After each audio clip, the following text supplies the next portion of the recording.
7 अक्टूबर 2023 को हमास ने इजराइल पर अभी तक का सबसे बड़ा हमला किया था। इस हमले के बाद इजरायली डिफेंस फोर्स ने गाजा पर जमीनी हमला शुरू कर दिया था और तब से लेकर अब तक आईडीएफ गाजा को हमलों से दहला रही है।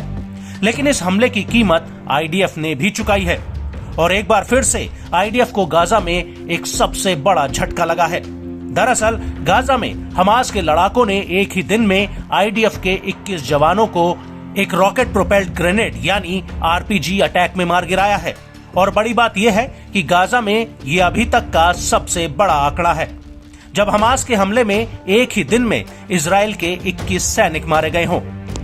इस हमले को लेकर इजरायली सेना के प्रवक्ता रियर एडमिरल डेनियल हैगरी ने कहा कि यह घटना किबुट्ज के सुफिम के करीब हुई है। इसके सामने केंद्रीय गाजा में कई शरणार्थी कैंप और शहर हैं। यहाँ पर 21 सैनिक बाड़ेबंदी से करीब 600 मीटर की दूरी पर काम कर रहे थे। ये सैनिक हमास के ठिकानों को गिराकर वहाँ पर सेना के लिए बफर जोन बना रहे थे। तभी करीब शाम 4 बजे हमास के लड़ाकों ने एक आरपीजी को एक टैंक पर फायर कर दिया जो सैनिकों को सुरक्षा देने में लगा हुआ था। और इसी दौरान एक 2 मंजिल बिल्डिंग में एक धमाका होता है जिससे इमारत ढह जाती है, जबकि इस दौरान आधी से ज्यादा फोर्स इमारत के भीतर ही होती है।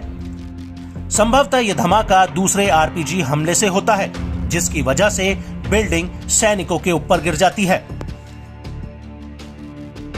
आईडीएफ के सूत्रों के मुताबिक टैंक पर आरपीजी फायर होने से 2 सैनिकों की मौके पर ही मौत हो जाती है, जबकि कई अन्य सैनिक धमाके में गंभीर रूप से घायल हो जाते हैं।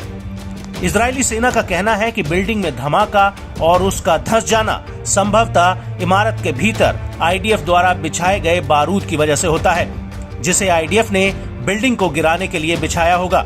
लेकिन बारूद के फटने के कारणों की जांच की जा रही है। लेकिन इमारत का दूसरा हमला आरपीजी अटैक द्वारा हुआ है। रेस्क्यू टीम का कहना है कि धमाके के बाद का नजारा किसी भूकंप से कम नहीं है। आपको बता दें कि इस हमले में अधिकतर सैनिक आईडीएफ की गाजा डिवीजन की 261वीं इन्फेंट्री ब्रिगेड के हैं और इस हमले में मारे गए सैनिकों के बाद इजरायली सैनिकों की मौत का आंकड़ा 219 तक पहुंच गया है।